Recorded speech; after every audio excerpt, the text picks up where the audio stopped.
Mas vamos abrir a Bíblia hoje em Mateus. Nós vamos fazer a leitura de 3 passagens comparativas, tá?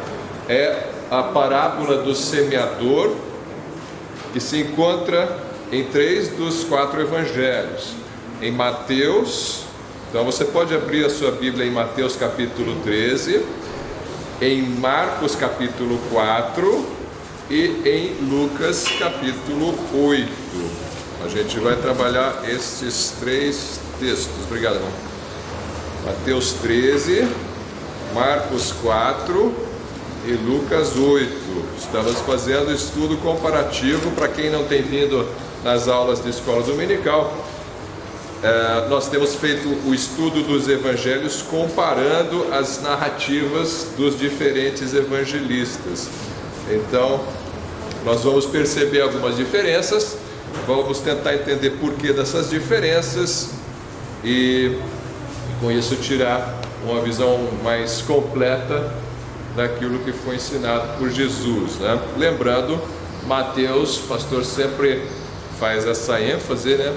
Mateus é um judeu escrevendo para judeus, Marcos é um judeu escrevendo para gentios e Lucas é um grego escrevendo para gentios, né? Gentil escrevendo para gentios. Então é isso que nós vamos ver hoje, as diferenças aí que nós temos nessas narrativas.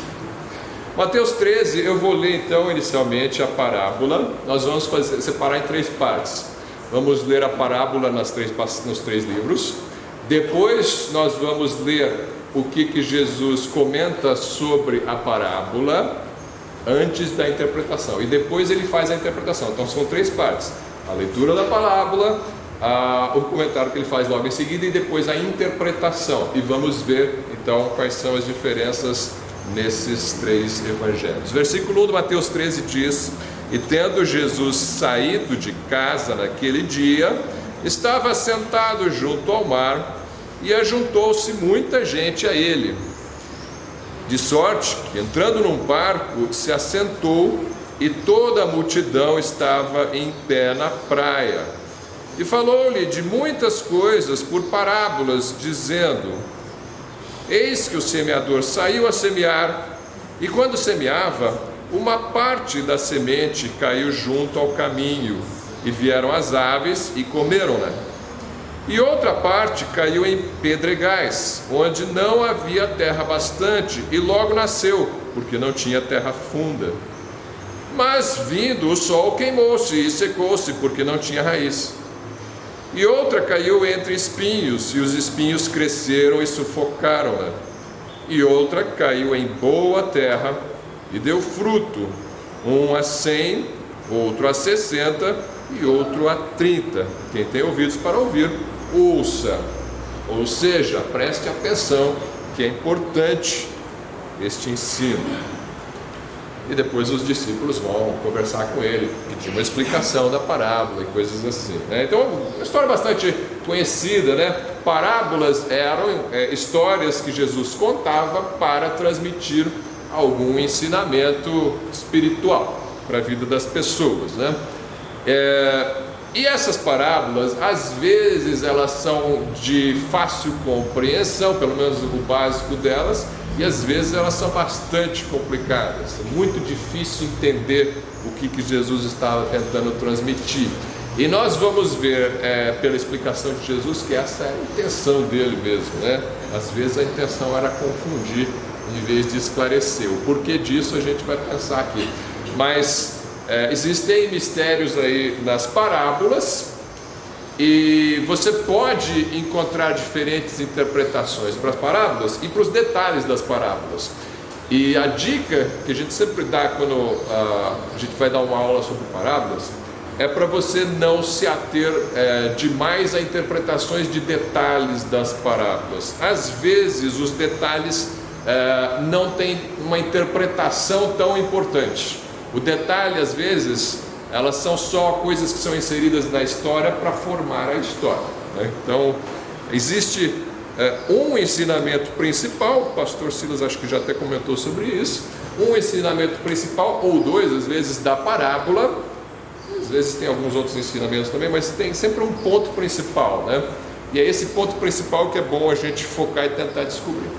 E os detalhes da interpretação são sujeitos a erro às vezes, né? Você vai procurar entender por que será que aqui tem muitas coisas, né? Aqui você tem o passarinho, né? Você tem a semente, você tem o semeador, você tem a terra, né? Pedregais, raiz. Aqui tem muitas coisas que são interpretadas na parábola, tá? Aqui os detalhes dessa parábola em particular, os detalhes são importantes, tá? Às vezes os detalhes não são tão importantes assim na história.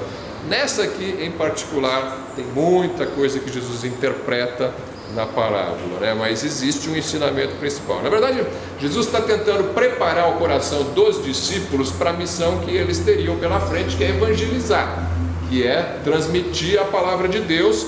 E eles tinham que ter uma expectativa correta da resposta das pessoas, porque as respostas são diferentes. De acordo com a pessoa, ela responde ao evangelho de uma maneira diferente. Qualquer um que já tenha evangelizado sabe que é assim, né? Às vezes a pessoa aceita, às vezes não aceita, às vezes ela aceita por um tempo, às vezes ela zomba de você, né? Tem várias coisas que podem acontecer num processo de evangelismo, e Jesus está preparando o coração dos seus discípulos para isso. Mas eu não vou entrar tanto na questão da interpretação da parábola agora na primeira parte da aula, porque eu quero comentar principalmente as diferenças no texto em si. Jesus vai falar a interpretação depois. Por enquanto fica uma história interessante, né? A interpretação vem depois. Então imagine que você é parte dessa multidão que está ali junto ao mar. Jesus está junto ao mar, e aí vem aquela multidão que costumava segui-lo. Ele entra num barco para se afastar um pouco na beira ali do mar da Galileia, para que ele possa ser visto por mais pessoas e as pessoas possam entender o que ele está falando, né?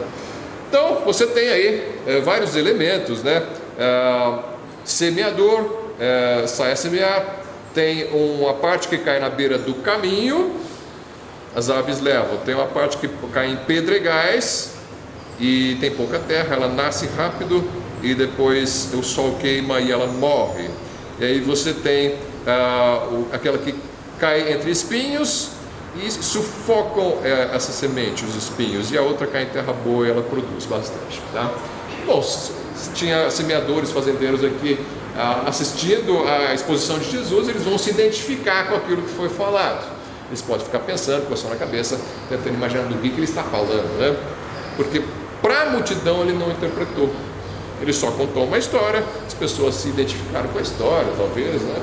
E ficou por isso mesmo. Mas existe uma interpretação que vem assim. Vamos ler também agora o Marcos 4. Então, você pode deixar marcado aí, se puder, em Mateus 13. Vamos para Marcos 4. O que diz o Marcos 4? Eu vou ler ela completinha do jeito que está lá também. Vai do versículo 1 até o versículo 9. Tente prestar atenção se você encontra alguma diferença no relato. E outra vez começou a ensinar. Lógico que as palavras vão ser diferentes, tá? Mas tenta ver se você identifica algum detalhe que seja diferente de fato, né? E outra vez começou a ensinar junto do mar, e ajuntou-se a ele grande multidão, de sorte que ele entrou e assentou-se num barco sobre o mar, e toda a multidão estava em terra junto do mar. E ensinava-lhes muitas coisas por parábolas, e lhes dizia na sua doutrina: ouvi, eis que saiu o semeador a semear.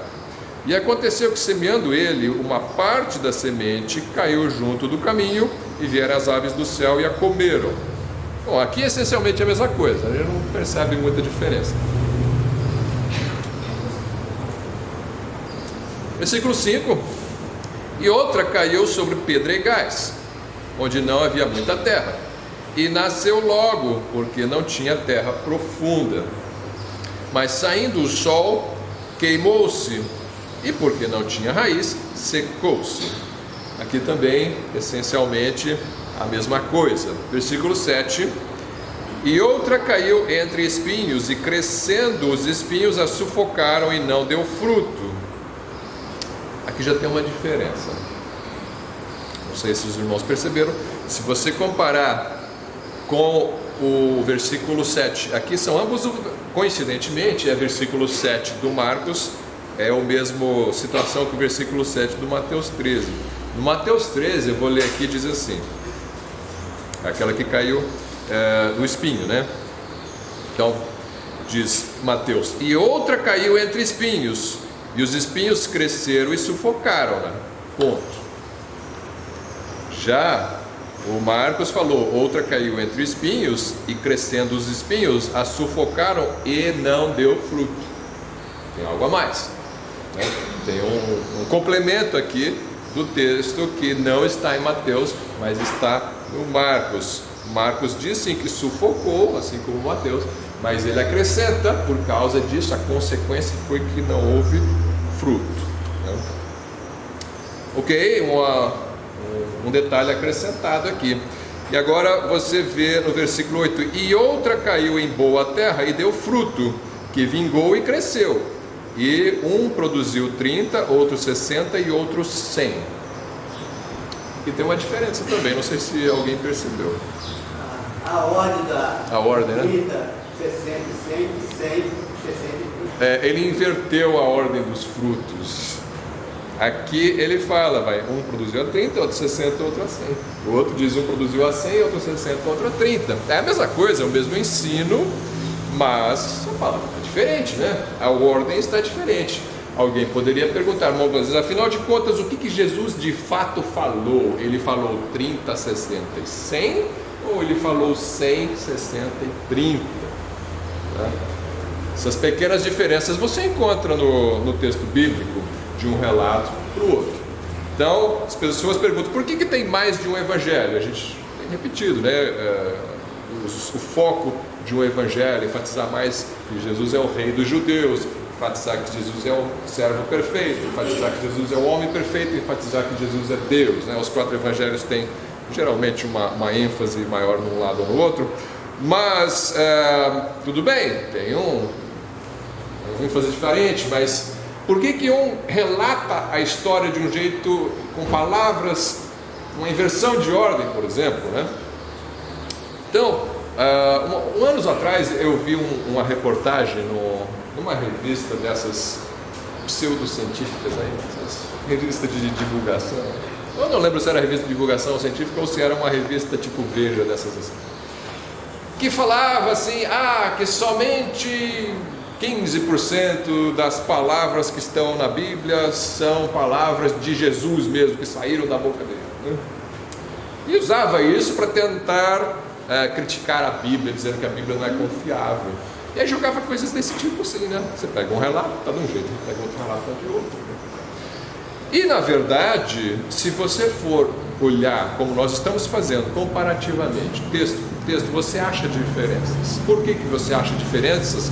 Se Jesus só falou isso uma vez, ele contou uma história. Ou será que ele falou 2 vezes a frase? Uma vez ele falou 30, 60, 100, outra ele falou 100, 70, 30. Eu acho que não. Poderia ser, falou 2 vezes durante o discurso, e um anotou um, outro anotou outro. É uma possibilidade, mas eu creio que não. Eu creio que ele falou uma vez, e um dos evangelistas relatou de um jeito, o outro relatou de outro. Por quê? Os relatos das palavras de Cristo na Bíblia geralmente são compilados pelos apóstolos nas suas próprias palavras. Eles lembram a mensagem e eles falam aquilo que eles lembraram. Lembraram pelo Espírito Santo, sim, mas eles contam o conteúdo. Então, não é uma citação, eu já falei isso em outras ocasiões aqui, não é uma citação do jeito que muitas vezes a gente faz hoje em dia. Por exemplo, se eu vou citar o que Bolsonaro falou ontem, Bolsonaro não fala faz muito tempo, né? Vamos supor que eu vou falar o que o Bolsonaro falou, eu abro aspas e eu escrevo lá, fecha aspas. Palavra por palavra, aquilo que Bolsonaro falou. Naquela época, muitas vezes eles citavam textos do Velho Testamento de cabeça, eles citavam palavras que Jesus falou de cabeça, e eles não estão tão preocupados em registrar cada vírgula e cada letra que Jesus falou, mas sim a mensagem, tá? A Bíblia continua sendo inspirada pelo Espírito Santo em todo o seu conteúdo, é confiável e ela é inerrante do mesmo jeito, mas você tem que entender a forma como o texto é transmitido. Ele está tentando te passar uma mensagem. E você absorve essa mensagem, e a mensagem é a mesma nos 3 evangelhos, tá? Bom, esse é só um comentário, um detalhe aqui, porque você vai encontrar essas diferenças na leitura, você vai ficar pensando, né? O que aconteceu aqui, né? Lucas capítulo 8, vamos lá. Eu terminei o relato aqui, acho que terminei, né? Ou não? Não, eu terminei, eu parei até o 7. Vamos só completar aqui, o Marcos estava no 4, né? Eu li o 7, né? Não, eu li até o 8, tá certo, eu li o 8, eu li tudo. Então vamos para Lucas, desculpa. Lucas capítulo 8, versículos 4 a 8. Aqui já mais curta a narrativa, né? Ele ficou só com 5 versículos. Ele diz assim: e Jesus lhes respondeu dizendo, está escrito, não, desculpa, estou no Lucas 4, Lucas 8, 4 em diante. E ajuntando-se uma grande multidão, e vindo de todas as cidades ter com ele, disse por parábola. Aqui já não menciona que está na beira do mar, que entrou num barquinho, ele pulou esse detalhe, resumiu, né? Não é importante para Lucas essa ênfase. Ele vai dizer por parábola: um semeador saiu a semear a sua semente, e quando semeava, caiu alguma junto do caminho e foi pisada, e as aves do céu a comeram. Bom, aqui ele disse que foi pisada, o outro não disse que foi pisada. Ele disse que as aves do céu comeram, aqui disse que foi pisada. Então o que eu aprendo com isso? Eu aprendo que Jesus disse que foi pisado. Os outros só que não disseram, eles não anotaram isso. Não é que Lucas está inventando, né? Lucas não inventou o que Jesus falou, mas os outros não registraram que ele falou também que ela foi pisada, e as aves do céu a comeram. E outra caiu sobre pedra, e nascida secou-se. Por que ela secou? Os que não tinham umidade. Não fala nada de umidade. Fala que não tinha terra, né? Era pouca terra e ela secou, que era uma rocha, uma camada fina de terra, caiu uma semente, o sol bateu, esquentou a rocha, e a rocha, então aí secou a planta, ela não... Então ele fala assim, mas aqui ele entra num detalhe que o agricultor vai se relacionar, ele sabe disso, que ela não tinha umidade por falta de terra. Então é umidade ou é pouca terra? As duas coisas. Provavelmente Jesus mencionou as duas coisas, né? Ele mencionou pouca terra e falta de umidade. E outra caiu entre espinhos, e crescendo com ela os espinhos a sufocaram. Olha só, ele acrescentou que os espinhos cresceram com ela. Os textos de Mateus e Marcos dizem que os espinhos sufocaram a semente. Ela caiu entre espinhos e os espinhos a sufocaram. Você fica pensando, eu estava lendo, quando eu li Mateus e Marcos, eu pensei, será que a planta brotou? Chegou a gerar uma planta? Porque não fala, fala assim, a semente caiu entre os espinhos e os espinhos a sufocaram. Eu pensei, será que brotou uma planta? Ou será que sufocou a semente nem chegou a germinar, né? Aqui, lendo Lucas, você entende que a planta germinou sim, né? Porque ele diz que crescendo com ela. Essa frase não está nos outros textos. Então, ele cresce com ela. Os espinhos, né, crescem junto com a planta que saiu da semente, né, que a semente chegou a gerar, mas sufocar. Versículo 8: e outra caiu em boa terra, e nascida produziu fruto, a 100 por 1. Dizendo estas coisas, clamava: quem tem ouvidos para ouvir, ouça. Qual a diferença que tem no versículo 8? Como? Só 100 por 1. Aí o 60 e o 30, né? Não parece. Lucas enfatiza o 100. O que interessa é o 100. O fato é que tem gente que produz 100, tem gente que produz, ou tem eu vou esquecer o gente por enquanto, isso faz parte da interpretação, né? Mas tem sementes que geram plantas que dão muitos frutos, 100 para cada semente, e tem umas que dão 60, tem umas que dão 30, né? Lucas enfatizou aquela do 100. Então, primeira leitura, só descrição do texto, para os irmãos se acostumarem com esse tipo de diferenças que acontece, que aparece na Bíblia, tá? Nenhum problema com isso. Nunca fique em crise porque você leu um relato no Evangelho, leu no outro e achou diferenças. olha, você vai ver que é a mesma mensagem, olha, você vai ver que é a mesma doutrina, olha, você vai ver que o ensino é o mesmo, tá? Então, nós temos isso bem claro aqui, e a conclusão, então, é que a parábola original, então, ela tem detalhes que estão espalhados aí entre os 3 evangelistas. Você deve ler os 3 para você conseguir todos os elementos que você precisa para entender perfeitamente essa palavra, né? Noé, Oi. a diferença aqui de hoje é que no Marcos a produção foi maior do que em Lucas, que foi 160 por 30. Não, mas é alguma... 60, 30 e 100, foi? Não, os 3 têm os mesmos valores. Tudo 100. É tudo 30, 60... Ah, não, você está falando do Lucas? O Lucas é só 100. Sim. O Lucas é só 100. Deu menos produção. Não, é porque tem algumas plantas que produzem 30, algumas produzem 60 e algumas produzem 100. Mas o Lucas só falou de 100, né? É uma plantação com menor colheita aqui, né? De fato, assim, você pode pensar assim. Bom, por que falava Jesus em parábolas? Primeiro ponto, lemos a parábola, uma história interessante, né? Agricultor aqui, o agricultor sabe que isso acontece. Por que ele falava por parábolas, né? Então, tem a explicação de por que ele falava em parábolas. Vamos agora começar com Lucas.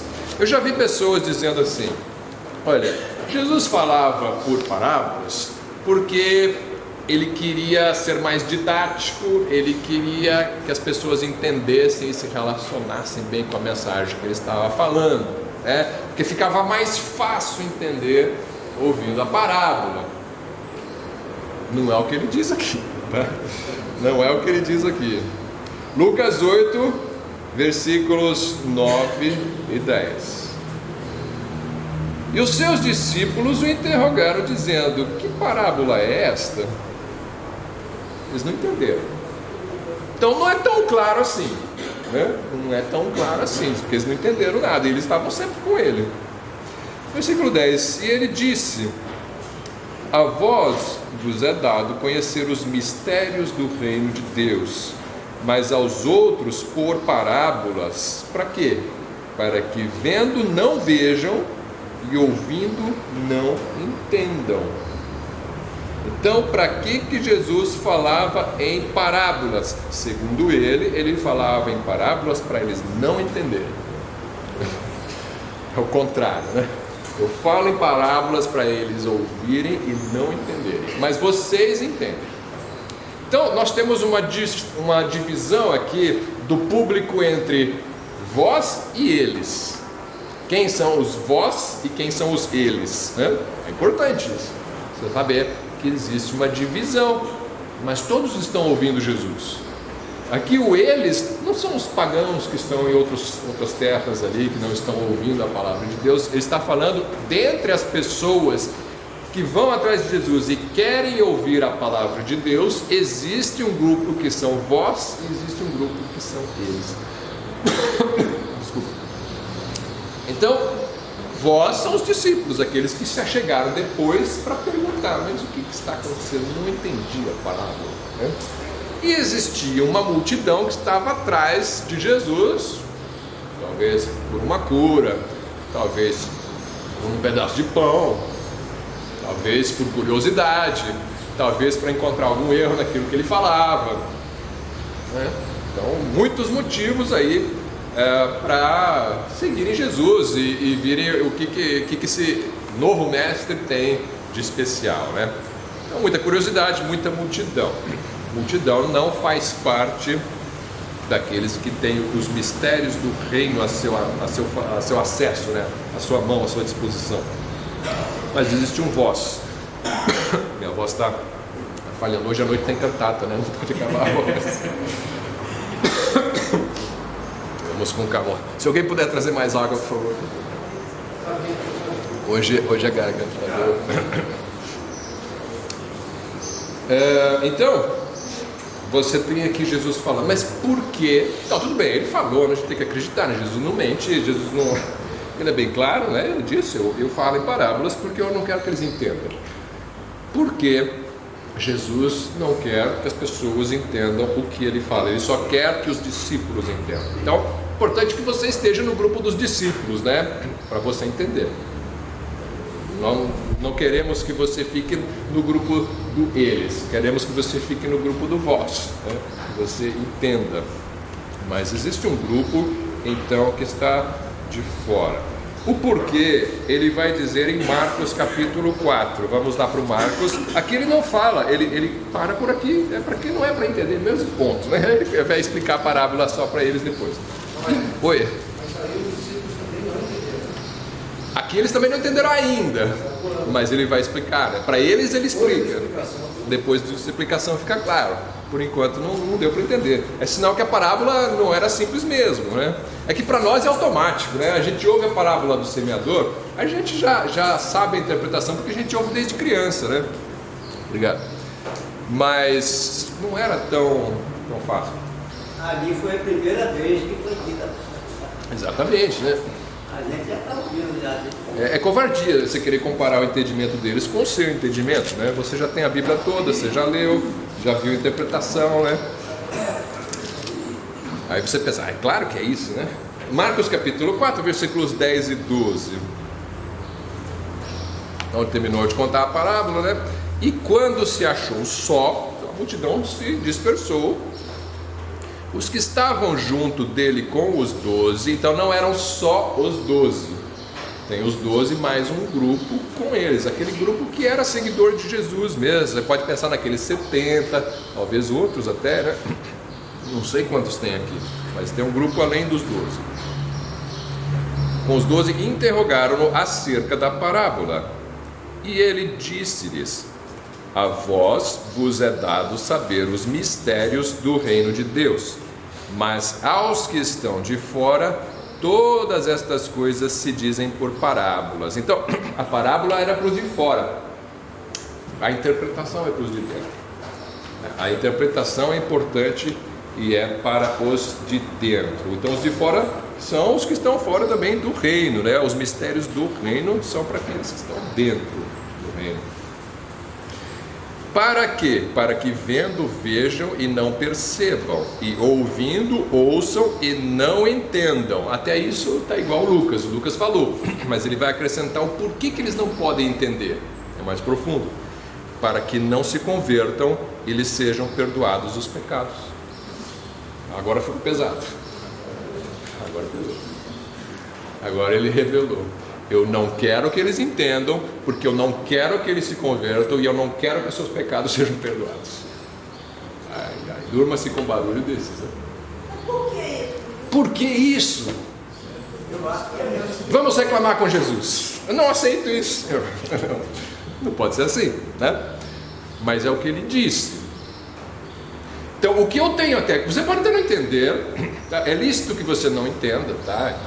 Mas você deve aceitar aquilo que o texto diz. Ele disse que é isso, então é isso.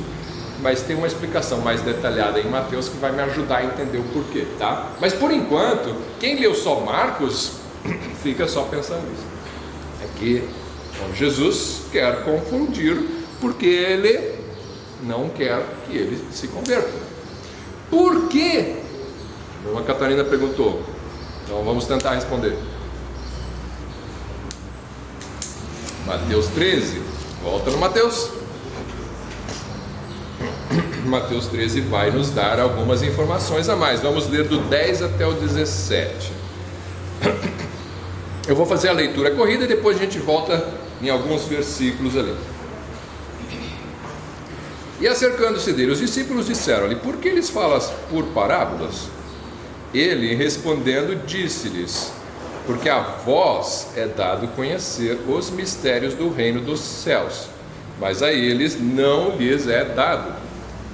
Porque aquele que tem se dará, e terá em abundância, mas aquele que não tem, até aquilo que tem lhe será tirado. Então isso ele acrescenta, não está nos outros textos, né? Guarda aí essa palavra. Por isso lhes falo por parábolas, porque eles vendo não veem, e ouvindo não ouvem, nem compreendem. E neles se cumpre a profecia de Isaías que diz: ouvindo ouvireis, mas não compreendereis, e vendo vereis, mas não percebereis. Porque o coração, aqui ele vai dar um porquê. Aqui dá um porquê.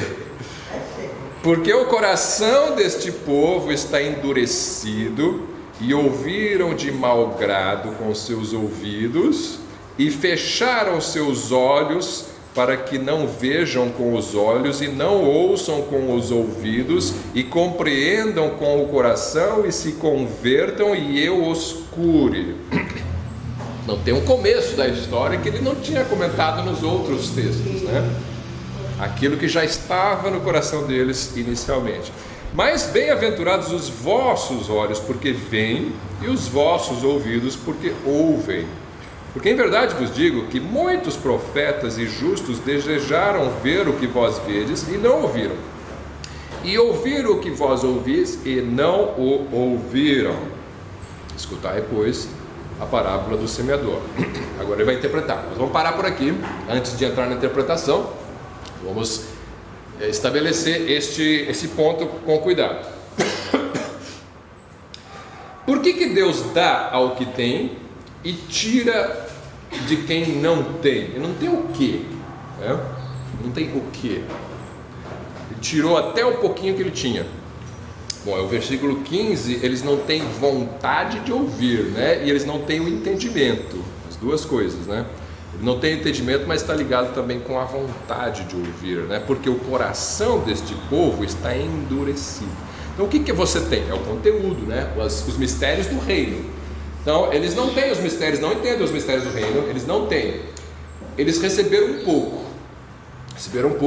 mas não ouviram de bom grado. Então o resto eles não vão ter. E até aquele pouco que eles tinham, eles vão perder. Já os discípulos vão receber aquilo, e mais a interpretação, e mais todos os mistérios do reino. Porque o coração está endurecido, ouviram de mau grado. Jesus sempre falava claramente, ele fazia o discurso claro. Agora que ele começou a falar por parábolas, essas são as primeiras parábolas que nós estamos lendo, já estamos no capítulo 13 de Mateus. Ele já ensinou muitas coisas aqui, de maneira absolutamente clara para os seus ouvintes. Mas ele está dizendo, eles ouviram com o coração endurecido, de mau grado com seus ouvidos, fecharam os olhos, para que não vejam com os olhos e não ouçam com os ouvidos, e compreendam com o coração, e se convertam e eles os cure. E aí ele invoca uma profecia lá de Isaías 6, onde o anjo fala para Isaías, lá no contexto lá do povo de Israel, que ele ia levar uma mensagem para o povo, mas o povo era duro, o povo não ia ouvir, não ia se converter. Então ele está aplicando aqui também para o povo de Israel, aí centenas de anos depois de Isaías. Então a história se repete, do mesmo jeito que Isaías falou com o povo se endureceu e não ouviu e não se converteu, e também Jesus veio e falou com o povo e não ouviu e não se converteu, e aí Deus fala, vocês não querem, então eu também não vou abrir os seus olhos. Então você tem um coração endurecido, que é endurecido também por Cristo, e você vai se lembrar da história de Faraó, que Faraó tinha um coração duro contra Deus, e a Bíblia diz que Faraó endureceu o seu coração contra Deus, e depois diz que Deus então endureceu seu coração, endureceu o coração de Faraó. E aqui eu vejo uma similaridade da situação. Você tem um povo duro que não quer ouvir Deus, então Deus endurece ainda mais o coração com uma falta de entendimento. Então, já que vocês não querem o leite básico do reino, então eu também não vou te dar os mistérios do reino. Vocês vão ficar sem entender isso daí, e vocês não vão se converter. É lógico que existe aqui uma soberania de Deus trabalhando por trás, né? Soberania de Deus na salvação. Ele conhece os seus, ele atrai os seus, ele convence os seus, e os seus se convertem, a gente sabe disso. Mas existe essas verdades por trás disso aqui também presentes, né? Do coração duro desse povo que ouve. Desculpa. Então você tem aí um cumprimento de Isaías 6, 9 e 10.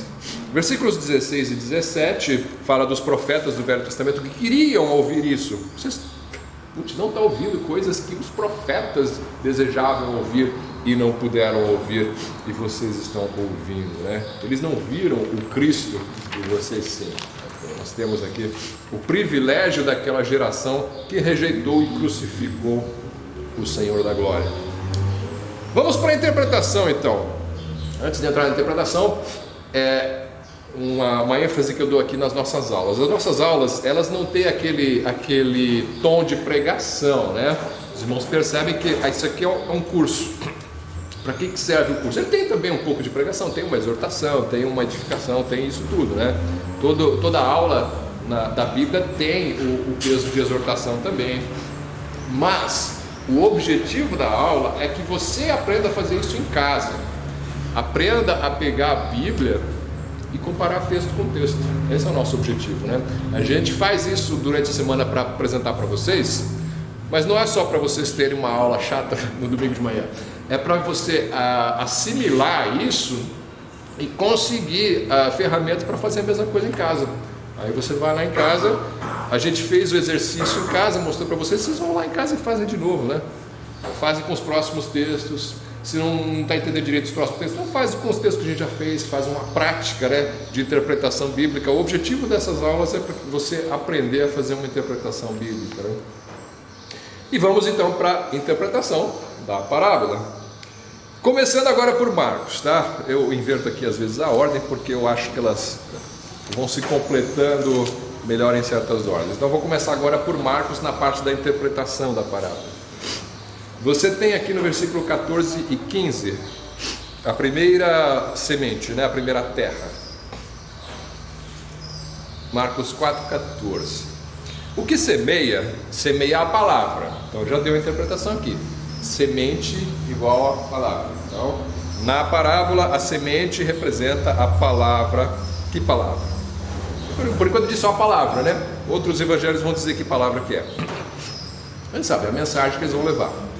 Versículo 15. E os que estão junto do caminho são aqueles em quem a palavra é semeada.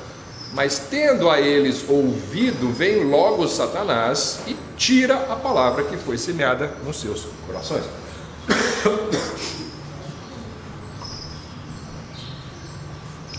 Vamos lá, tem que chegar até o final. Então, tira, né? Ele já deu mais uma interpretação aqui, né? Quem que é o passarinho? Satanás. Mas o passarinho é tão bonitinho. Por que o passarinho é Satanás? Passarinho é Satanás.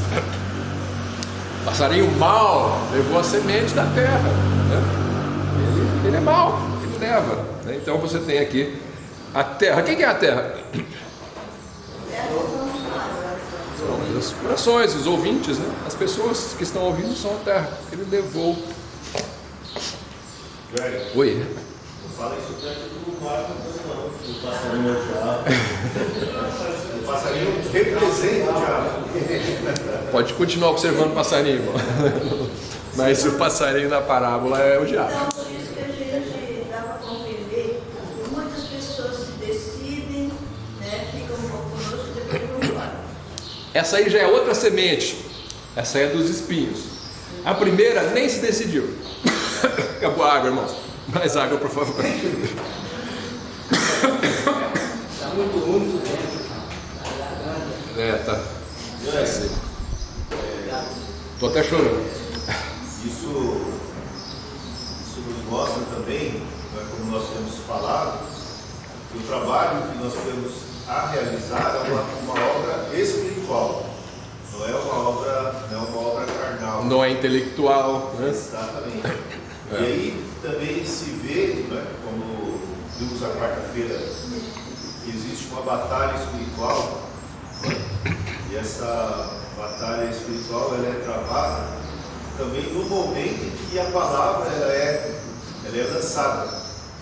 Inclusive, né, alguns autores colocam, né, como a parábola do semeador, outros vão colocar como a parábola da semeadura.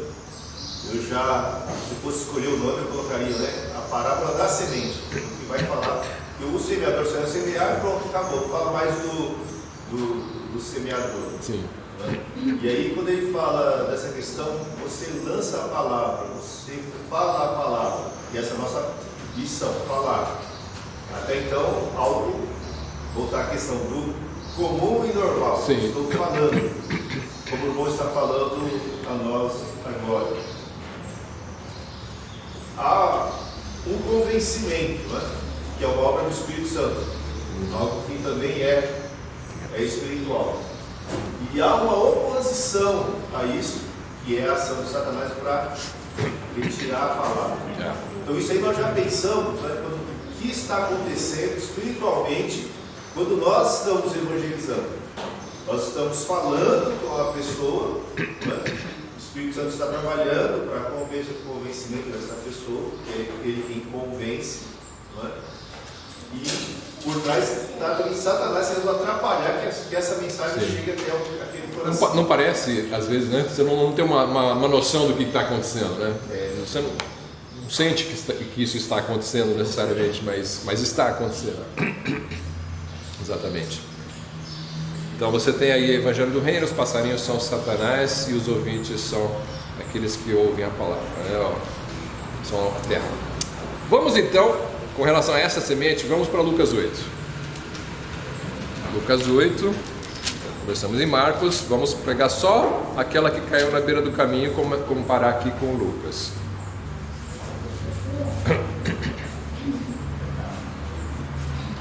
(11 e 12). Lucas 8, 11 e 12, esta é, pois, a parábola. A semente é a palavra de Deus. Lá diz a palavra, aqui diz a palavra de Deus, né? Não adianta você sair pregando suas filosofias por aí, ou ensinando matemática por aí, não é disso que ele está falando. Ah, eu dei aula de matemática, ninguém entendeu nada, foi o passarinho que roubou. Não, você que não presta atenção. Ali não tem guerra espiritual não, viu, gente? Na escola não é guerra espiritual para entender matemática. Ali é questão de exercício mental, né? Mas a palavra de Deus, existe uma guerra espiritual. A palavra de Deus é que foi semeada. Versículo 12: e os que estão junto do caminho, estes são os que ouvem, depois vem o diabo e tira-lhes do coração a palavra para que não se salvem crendo. Aqui ele diz o porquê que o diabo fez isso. Lá só diz o diabo tirou. Aqui já diz mais, ele fala, olha, o diabo tirou para que você não se salve crendo. Então já diz aqui qual que é o evangelho, como é que você se salva. Como é que alguém é salvo? Alguém é salvo pelas obras? Obrigado. Não, alguém é salvo crendo na palavra. Se você crê na palavra, você é salvo. Se você não crê na palavra, você não é salvo. Você pode ser bonzinho, você pode fazer caridade, você pode ser uma pessoa perfeita aos olhos do mundo. Você não é salvo se você não creu na palavra de Deus. E é isso que o diabo faz. Ele entra com muitas formas para levar essa semente. A forma como o passarinho pega essa semente é diversas, né? São diversas formas. Entre elas a justiça própria. A pessoa acha que está bem, não devo nada a ninguém, nem a Deus, né? Deve muito. Então as pessoas não percebem o tamanho da sua culpa diante de Deus. De novo, leia a letra do hino que a gente cantou antes da gente começar a aula. Está tudo lá. Então, crendo para ser salvo. Vamos para Mateus. Mateus capítulo 13, versículo 19. Tem uma palavra interessante aqui. Acrescenta ao que está nos outros. Mateus 13, 19. Ouvindo alguém a palavra do reino e não a entendendo. Isso não está nos outros textos. Não a entendendo. Vem o maligno e arrebata o que foi semeado no seu coração. Este é o que foi semeado junto ao caminho. Então,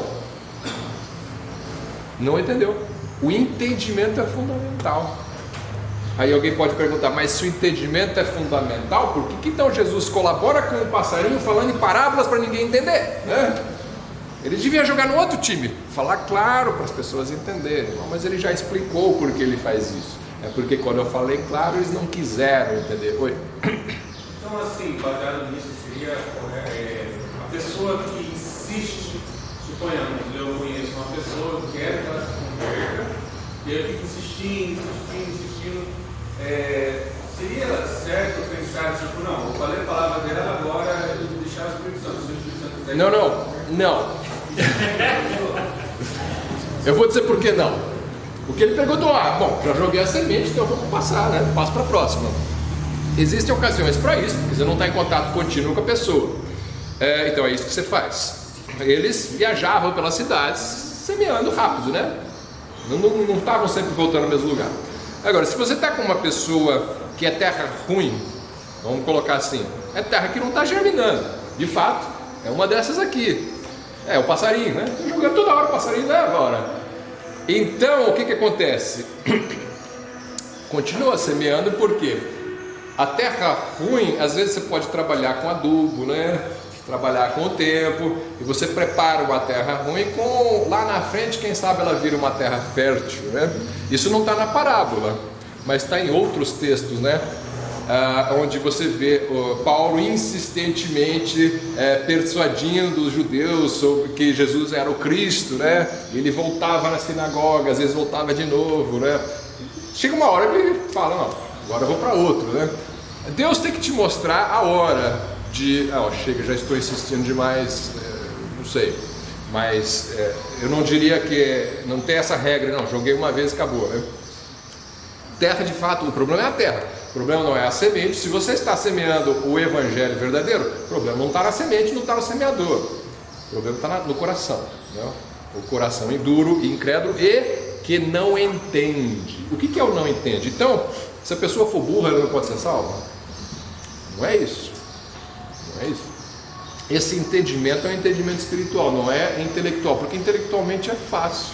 Eu falo para você, olha, você é pecador, você merece o inferno, você nasceu em pecado. Mas eu não sou. Sim, você é por causa disso. Eu mostro na lei os pontos onde a pessoa quebra a lei, e eu convenço intelectualmente que ela é pecadora. Por quê? Porque comparando o fato com o texto, com a lei, você está fora. Ou então simplesmente dizendo, você é de uma raça de pecadores, você nasceu pecador, né? É a sua natureza. E aí eu mostro na Bíblia, essas pessoas no juízo final vão ser lançadas no lago de fogo por toda a eternidade. Mas Deus, amando você, mandou seu filho para pagar a sua dívida, morrendo por você na cruz.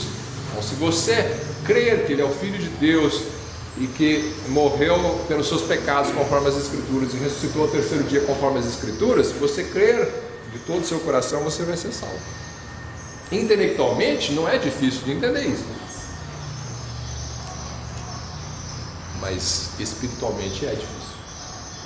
Você confiar de fato nisso, acreditar de todo o coração. Oi? Eu queria fazer uma menção para vocês sobre aqui, assim, que eu acredito que toda parábola tem um tom artístico. E toda arte possui um propósito de certa maneira provocar quem é escuta, quem é ler, quem é possível. E considerando isso que você falou, tem uma frase que não artista, ele fala que a arte ela é a expressão da realidade, é contar uma verdade com pequenas mentiras. E o que ele quer dizer, e como isso tem relação com isso aqui?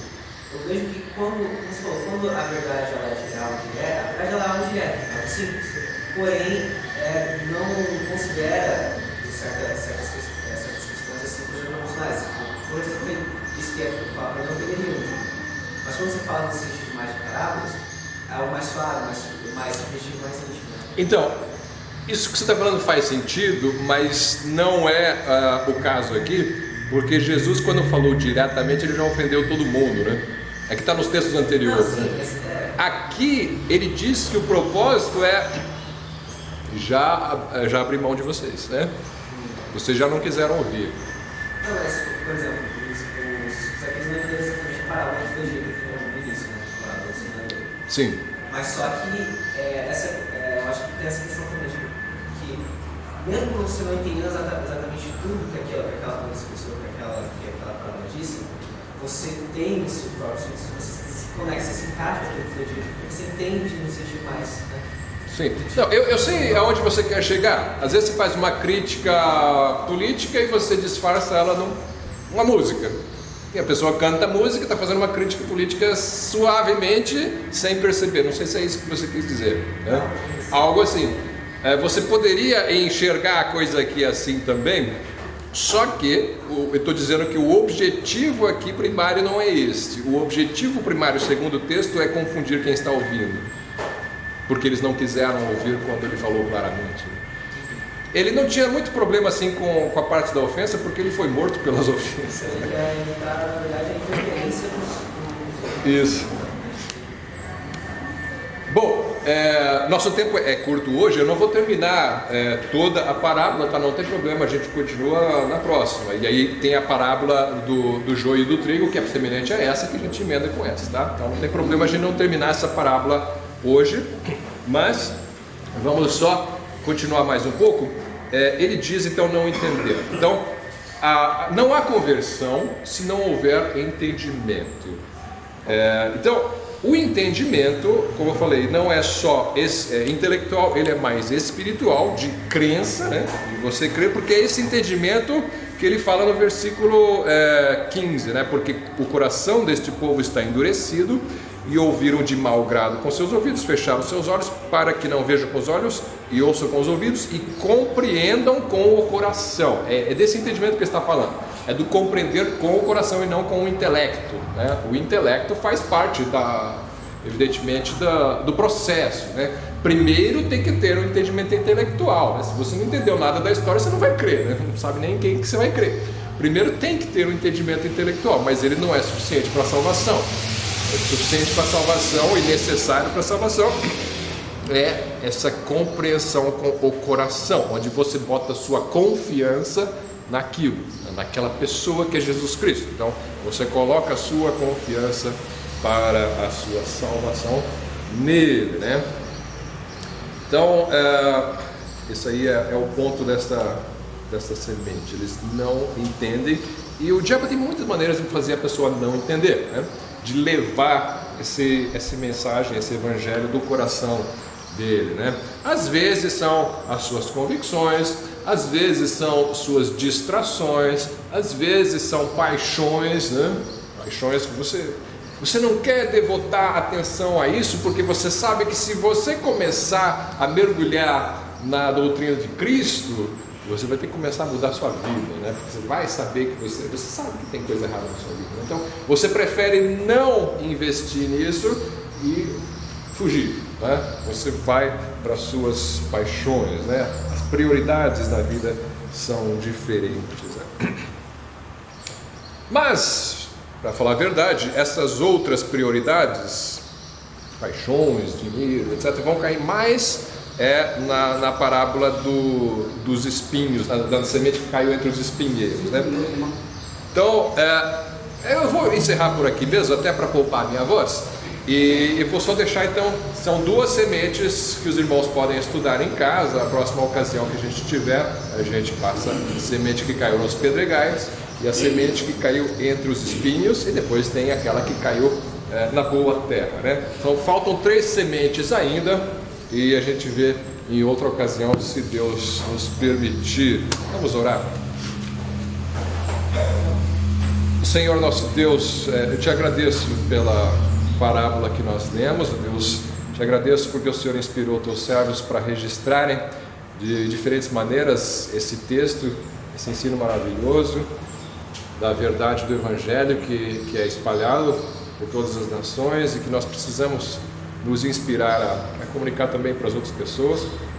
E pedimos, Senhor, que haja entendimento, pedimos que haja da parte daqueles que estão aqui presentes, todos, que compreendam a parábola do semeador e que compreendam o valor da semente, ó Deus, a semente do Evangelho de Cristo, da salvação que há somente em Cristo, ó Deus. Que todos possam entendê-la com o coração e crer no Senhor para a sua salvação e ingressar nessa missão de semeador, Deus. Abençoa a assembleia que nós vamos ter agora nesse momento, Senhor, as decisões que serão tomadas. Em nome de Jesus, amém.